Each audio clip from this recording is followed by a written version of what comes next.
Hello my dear. வாரிசு சான்றிதழ் வாங்கி சென்னையில் பல கோடி நிலத்தை எப்படி மோசடியாக பத்திரப்பதிவு செய்கிறாங்க. சென்னை திருவெட்டூரைச் சேர்ந்த தமிழ்ச்செல்வன் ஆள் மாறாட்டம் செஞ்சு போலி ஆவணம் தயாரித்து 2 பேருக்கு சொந்தமான 1,80,00,000 மதிப்புள்ள நிலத்தை மோசடி செய்த புகாரில் போலீஸார் அரெஸ்ட் பண்ணியிருக்காங்க.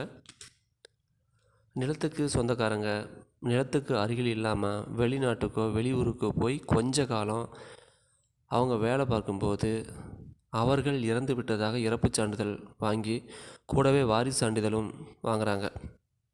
இந்த சான்றிதழை வச்சு ஆள் இல்லாத நிலத்துக்கு சொந்தம் கொண்டாடி மோசடிக்காரங்க அந்த நிலத்தை வேறு ஒருவர் பெயரில் பட்டா வாங்குகிறாங்க.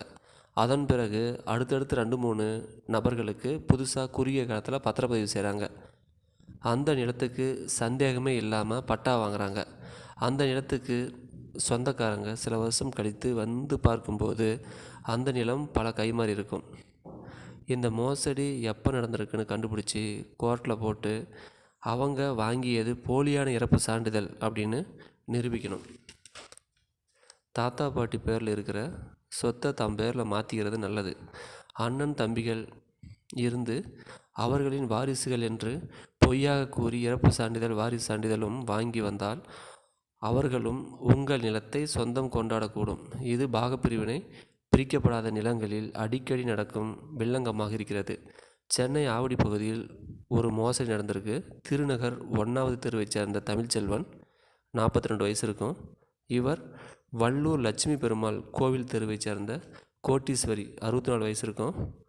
இந்த கோட்டீஸ்வரி இறந்து விட்டதாக போலி இறப்பு சான்றிதழ் தயாரித்து அவரது வாரிசு போல 2 பேரை ஆள்மாறாட்டம் செய்து வைத்து வீஞ்சூர் கிராமத்தில் உள்ள கோட்டீஸ்வரிக்கு சொந்தமான 30 லட்சம் மதிப்புள்ள நிலத்தை மோசடி செய்து வேறு ஒருவருக்கு சேல்ஸ் பண்ணிட்டாங்கன்னு ஒரு பிரச்சனை ஸ்டார்ட் ஆகிருக்கு. அதே போல் மீஞ்சூரை அடுத்து ரமணா நகர் பகுதியைச் சேர்ந்த தசரதன் என்பவர் அவரது மனைவி விஜயலட்சுமி உயிரோடு இருக்கும்போதே இறந்து விட்டதாக போலியான இறப்பு சான்றிதழ் தயார் செய்து அவரது வாரிசு போல வேறு ஒருவரை ஆள் மாறாட்டம் செஞ்சு விஜயலட்சுமிக்கு சொந்தமான 1,50,00,000 மதிப்புள்ள நிலத்தை மோசடி செய்து விற்றுவிட்டதாக புகார் எழுந்திருக்கு. இது குறித்து கோட்டீஸ்வரி மற்றும் தசரதன் இருவரும் ஆவடி போலீஸ் கமிஷனர் அலுவலகத்தில் உள்ள மத்திய குற்றப்பிரிவு போலீஸில் புகார் கொடுத்தனர்.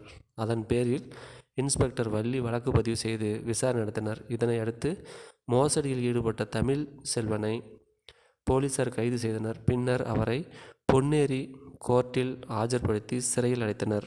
பாய்.